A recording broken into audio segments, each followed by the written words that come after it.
Hey guys, this is going to be a bit of a trance tutorial. Now this one's going to be more, dedicated to trance. My old tutorials used to be kind of like, here's an ARP that could be used for trance, but you don't have to. But this is actually like, this is something that will be more for trance, and this stuff can be used or implemented in house music and whatnot. But I'm gonna try to concentrate on like a more progressive and uplifting style. Generally, what I've been doing lately, and inspired by artists like Above and Beyond, Matt Zo, those types of people that I enjoy listening to. So I just got like a bunch of samples here.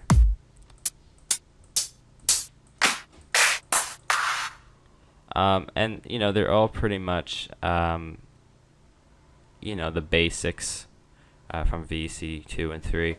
I didn't really like think it out too much. I just went for the basic sounds and whatnot, whatever sounded interesting alone, and kind of went with it. So the kick, hi-hats, and the claps really work. And I kind of got warmed up, and I made it this little groove here.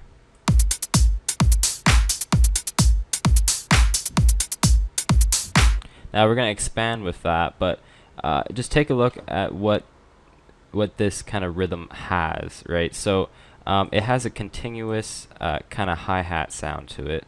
So if I just remove the clap and the kick,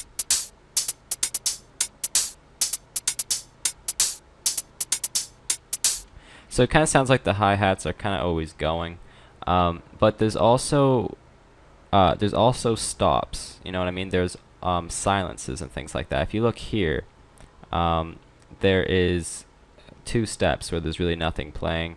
There's a full step here where nothing's playing, and another step after the clap. And that can really get you when there are hi-hats almost all the time, right? So if there's like a continuous hi-hat rhythm and then it just stops kind of randomly, like let's say right here, or right here, right here, then you're really going to hear it more than if there was just like really casual kind of hi-hats going. So I concentrate on that. Another thing is, instead of having claps on every first like beat here and here like you normally would, I made it so that there's only one clap right here, and we'll change that, but I think that's really good for some progressive tracks. And I replaced it with the cymbal, so it's like a cymbal then a clap instead of two claps. So I didn't want to waste too much time on that. I mean, we could try to make another rhythm, but it's generally like the same idea, having quite a few hi-hats. You could go with the really basic just kick clap, kick hat clap hat thing, 4x4 beat.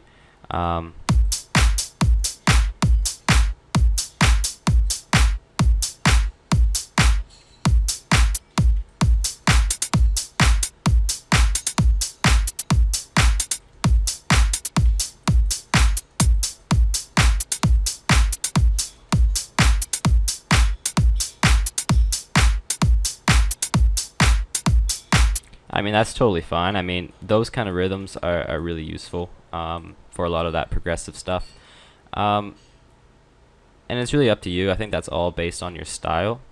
But I do think that there's a lot of kind of classic rhythms, I guess, for trance music. And I do think the pauses are really useful, and is something you should consider waiting for. Because I think a lot of people just kind of put their hi-hats like this, and have the kicks, like this, and then just kind of, it's just like, but I mean, I don't think with trance music, and I mean, I still have yet to learn this and master this, I don't think in trance music it's really useful to just, fill out every step.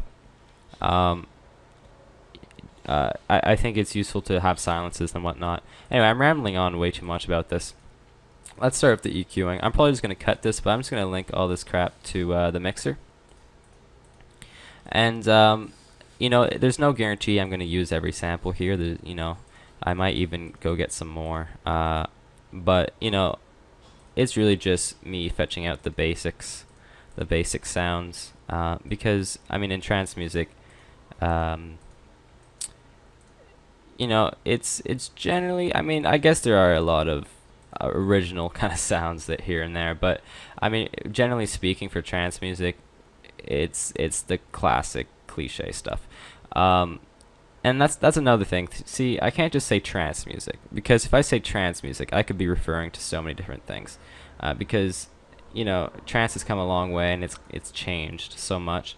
That's why I kind of mentioned Above and Beyond and Matt Zoe, and you know, I've been saying progressive and uplifting and things like that. I'm be basing more on that kind of style. So keep that in mind when I'm saying trance music. I'm just kind of referring to that, and I'm not talking about you know, that acid stuff, or you know, whatever else, you know, just the classic kind of cheesy techno stuff that we used to call trance back in the day. And I mean, I used to listen to that. But yeah, just keep that in mind. So I got all this stuff linked in now, and first thing I do with the kick is I compress it. You know, that's pretty basic. I usually start with the compressor and then EQ it.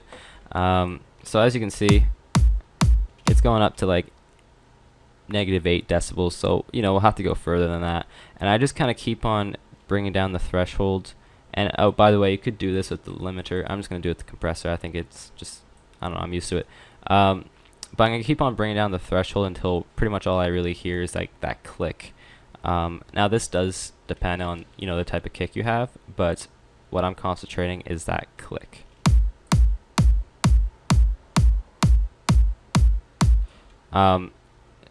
I actually kind of forgot to do this. You're going to have to raise the ratio up a little bit. We're going to start with something kind of dramatic, so I guess we'll start with 4.5 to 1.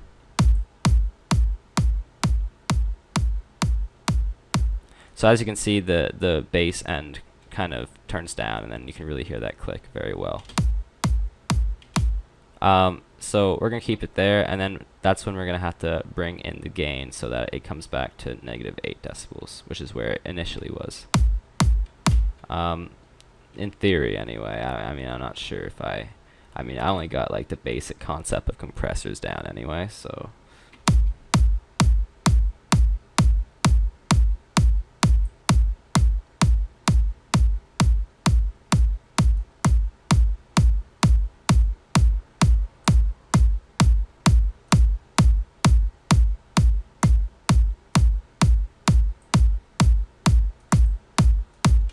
I mean, it's really just, I think once you kind of get the basic template, if you will, for your kick, it's really just a matter of using your ear to kind of figure out, you know, what kind of sound that you're looking for. But generally, if the kick part of it, like the punch, is pretty clear, but you still get a nice low end sound to it, you're pretty much golden.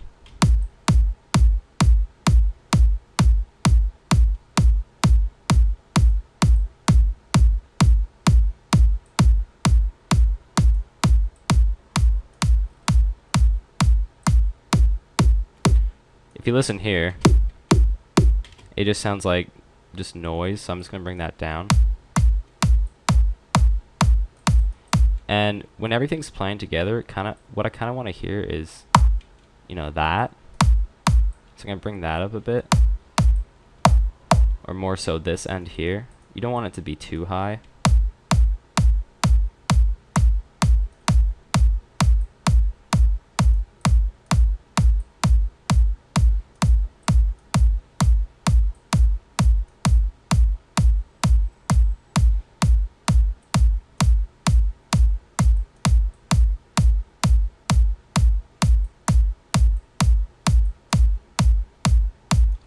And I mean, that's basically it. So then we'll bring in some of the hi-hats and stuff.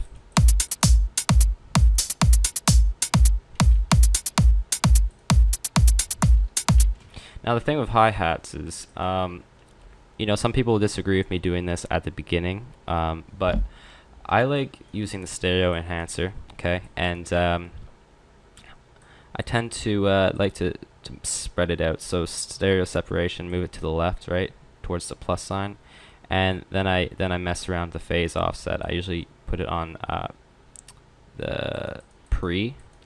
I don't really know exactly what that means, but I think it does sound more appropriate for hi-hats anyway.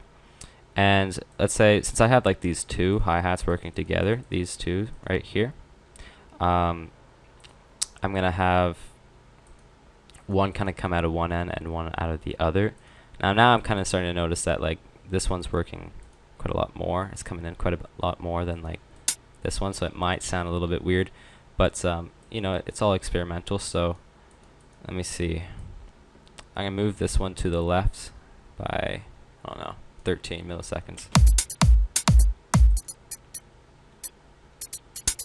And then I'm gonna save that preset as and bring it here, where I'll basically do everything but just on the other side.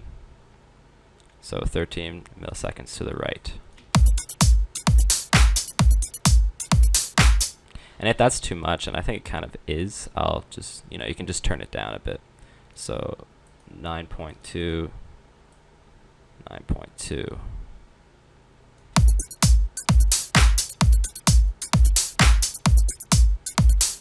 So what I'm going to do with the claps is I'm going to do something extremely similar. Stereo enhancer, and separate that a bit. And see, this is always where I don't really know what side to put it on. But if you put it to the right,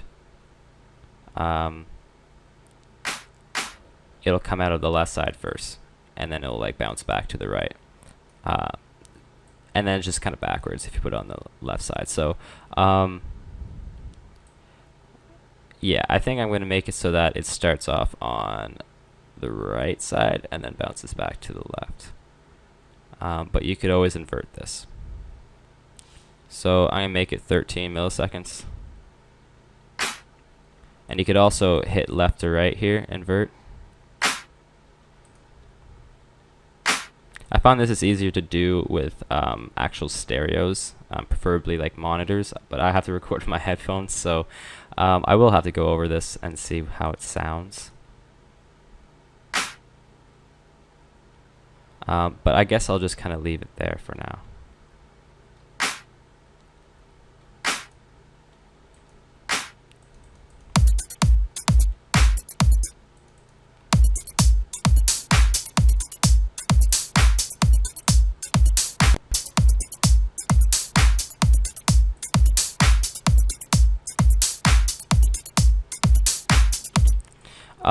And I find that stereo separation stuff can be, you know, a huge improvement to your sound as far as I don't even know, the mix down goes. I mean, when you have a really nice mix down, everything is separated properly in the stereo image. So if you can accomplish that, you'll have a huge advantage as far as the professionalism of your sound. But yeah, so I think I'm gonna do a bit of EQing.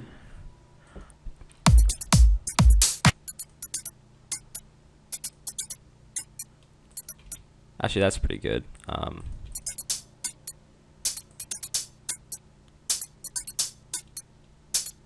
Don't forget to do a bit of panning if you need to.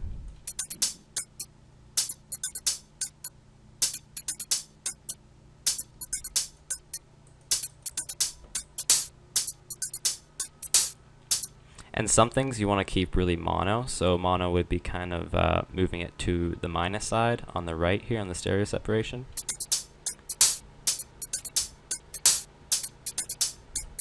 I'm not really sure if this is the sound I should be doing it for, but I'm just going to try it out.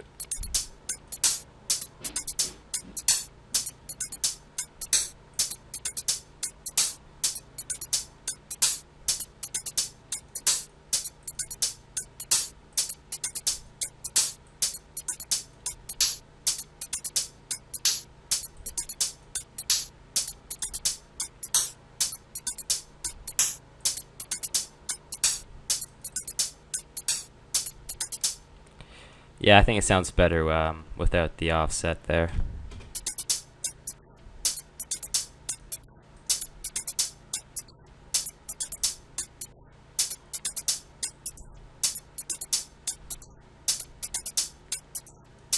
But I am going to pan it to the right by 20%.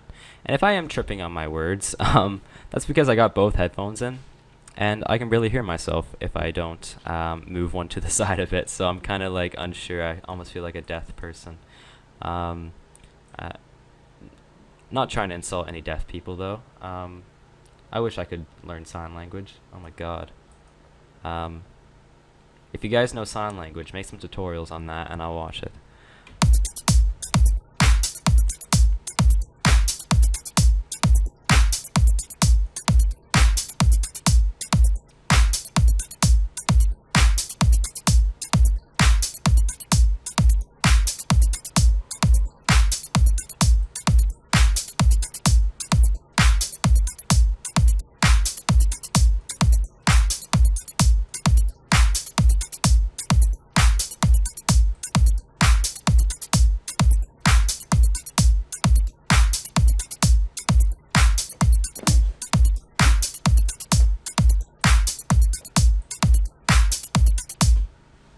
Okay, so like I said, we'll expand on this, but I do kind of want to move on a bit. So next would be kind of like making a lead. So I don't really know where we're going to be going with this, but what we'll do is, since this can be gonna, wow, since this is going to be kind of progressive, we're going to make this kind of soft little saw thing. And so I'm just kind of making this on silent because I'm used to it. If you have any other synths that you're used to using, use that. But generally having the waveform on sawtooth, and we'll use like the cutoff knob and things like that. I mean, we could probably just do this on 3x OSC. Like, that's how simple it is. But this is just a matter of what you're comfortable with, I guess. Alright, so let me see.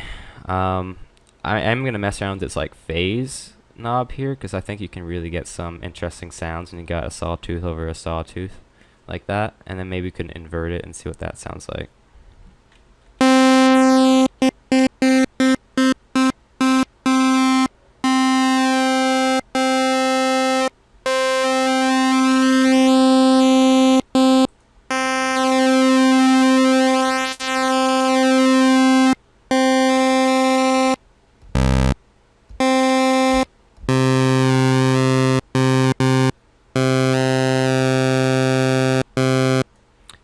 I'll fine tune it a bit.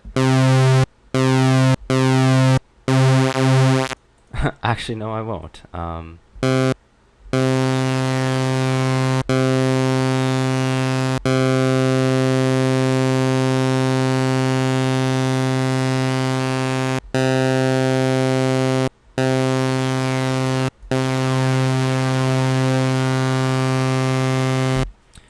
And part B, I'll turn off the retrig, and I'll have like this one saw where it'll be more detuned, and maybe put the stereo like here.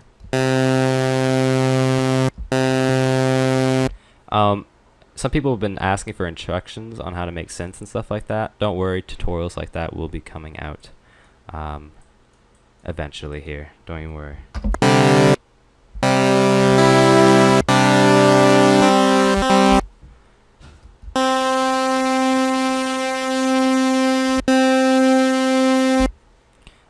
But yeah, so I'll turn down the cutoff, make that one go up, and I do this thing with the low frequency oscillator. LFO is I link it to the cutoff knob, and I'll raise that a bit, probably around 5-ish if you're using silent, and turn up the gain all the way, and then I'll mess around with the offset a bit, and the rate. Well, you'll have to sync the rate if you're not using silent, but 1/8 is pretty much where I like to have it. And then I'm just going to turn down the cutoff so you can really hear the effect.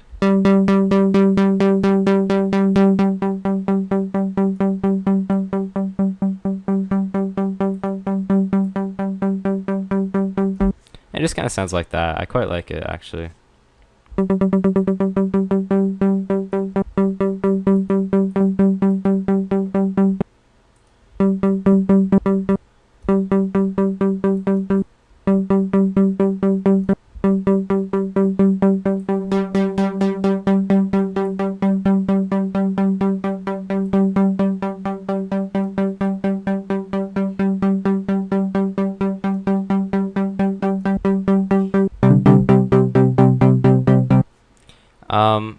yeah, there we go. So yeah, we'll definitely have to EQ a bit of that. I'll turn down the bass. And so what I'll do is I'll start making a bit of a chord progression, and then we'll end it there, and hopefully that'll be kind of exciting. So I really don't know how I'm going to make this chord progression. I'll probably just keep it in C minor. So where I like it, or D sharp major. Yeah, D sharp major, sorry. So even though it's going to be in D sharp major, I'm not going to make the first note of the chord progression in D sharp. I'm going to make it in G sharp. So that doesn't really necessarily mean that we're in G sharp. It just means the bottom note of our little chord progression is going to be there. So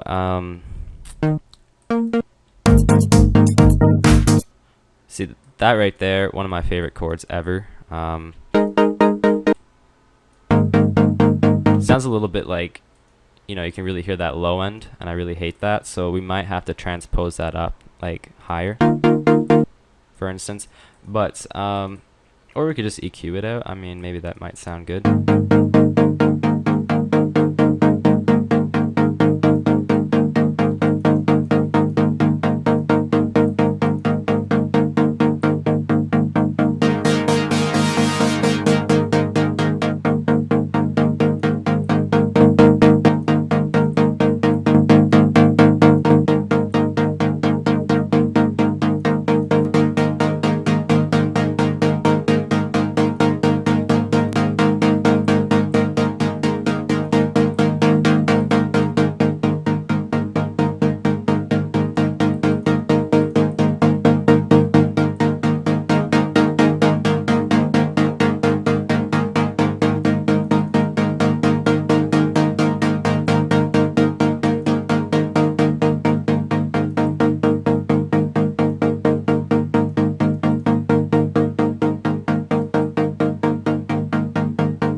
Alright, so yeah, I was just messing around with the synth there.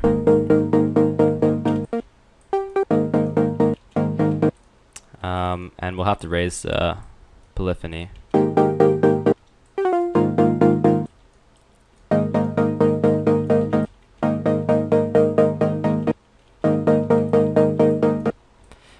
So for most progressive tracks, I've noticed that the first chord or note of the progression will be long, and then, you know, then it'll start moving around, or it'll be really short, and then the second note or third note will be really long. So there tends to be a longer note in the chord progression, and it's not just measure per measure. You know what I mean?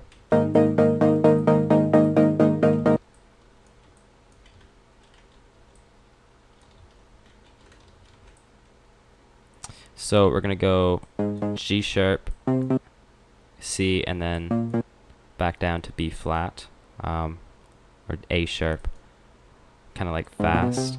So we're gonna move from C for like a half second or half measure, and then we're gonna go back down to B flat. So we'll see how that sounds. I'm not really sure.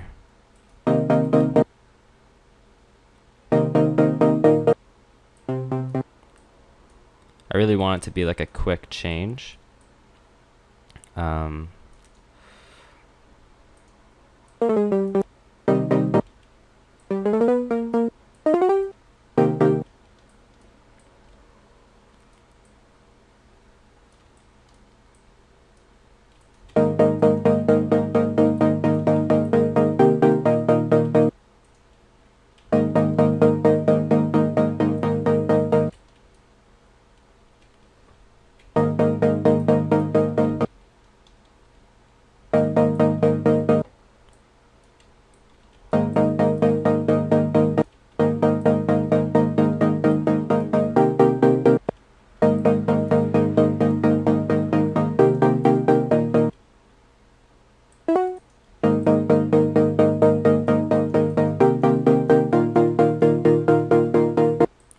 So I guess you could say the melody bit of it is on the top.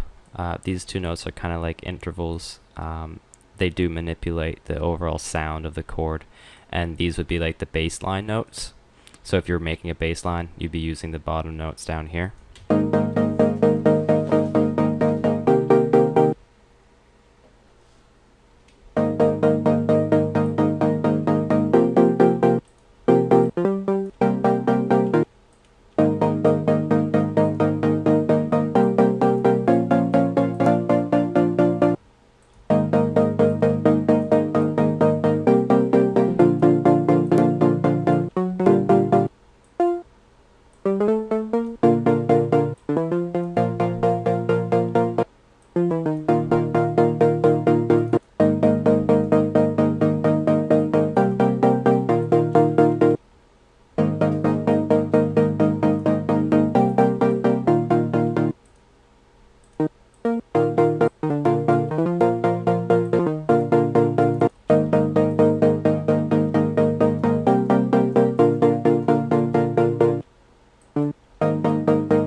But yeah, it's just gonna be something like that. Kind of reminds me of that one song by Porter Robinson. Um, but just general happy kind of chord progression thing, and we're gonna expand on this because I didn't really prepare for this at all, except for like the percussion. I mean.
But yeah, so I guess that'll be the end of the tutorial. Because we've taken, about 30 minutes.